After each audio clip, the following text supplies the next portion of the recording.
Alright folks, here in video 5 we are going to use photos, the masking tool, and some cool font to take some photos of your chosen animal and then plop them in whichever font that you download for your full moon text.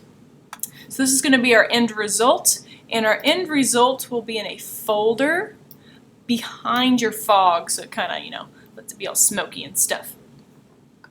So what you need to have is full moon, hopefully in all caps, written in some sort of fun, maybe spooky font that you downloaded from the internet.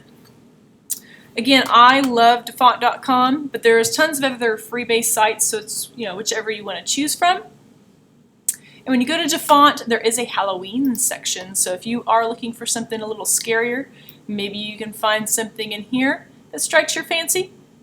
Just remember, we want fonts with lots and lots of surface area, like jack-lantern here. You want to avoid really thin fonts, like the skeleton one, because there's not going to be any surface area for our wolves or our turtles or our chinchillas to show up. So find you a big old thick font.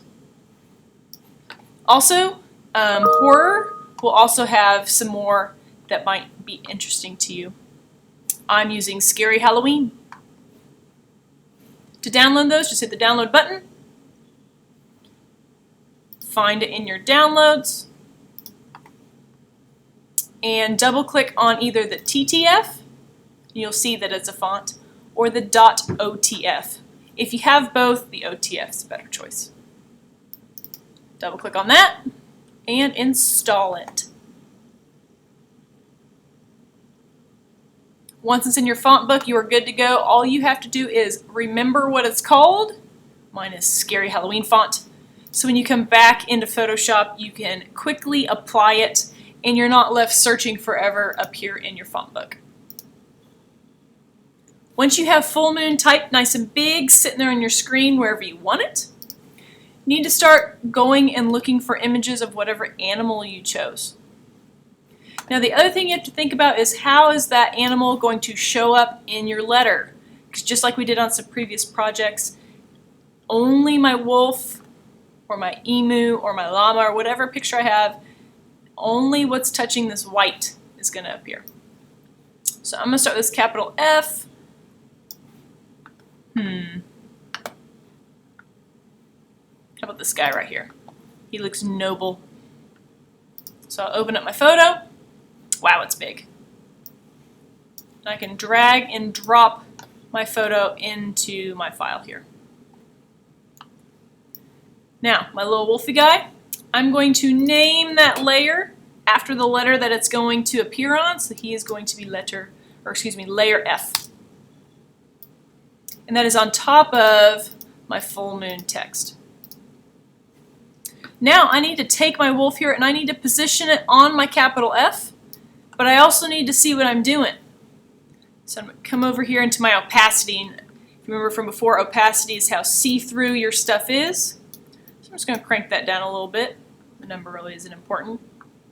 And then I'm going to resize Mr. Wolf here to make him fit on top of my F. Now, I don't want any of that white hanging out because it will get chopped off.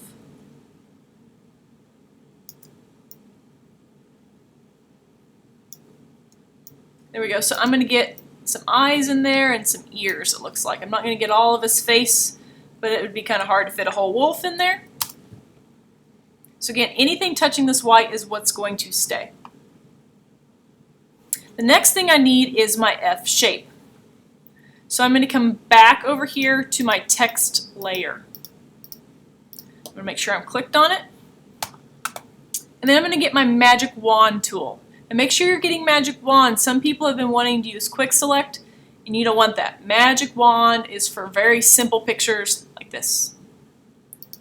Magic wand my F, boom, it grabbed it instantly. If your text is touching, remember it might grab more than one letter, so you're going to have to chop that stuff off. And if you got any little extras, you can hold shift and grab any little doodads that might be hanging off your font as well. So once you have your ants marching the shape of your letter, You then have to swap back to your F layer, which was your first animal photo. Here is where I'm going to hit my square donut button, aka my mask, and there's my wolf. All I got to do now is crank my opacity all the way up, and I can see exactly what I grabbed. So you're going to keep repeating those same steps for each letter in Full Moon. And when you're done, you're going to have a folder with every single critter named after each layer that it belongs to, and your text layer, keep that in mind, you need that in there too, wrapped up and packaged in a folder. That way you can move it around and reposition all of it together if you need to. Save often while you're doing this, guys.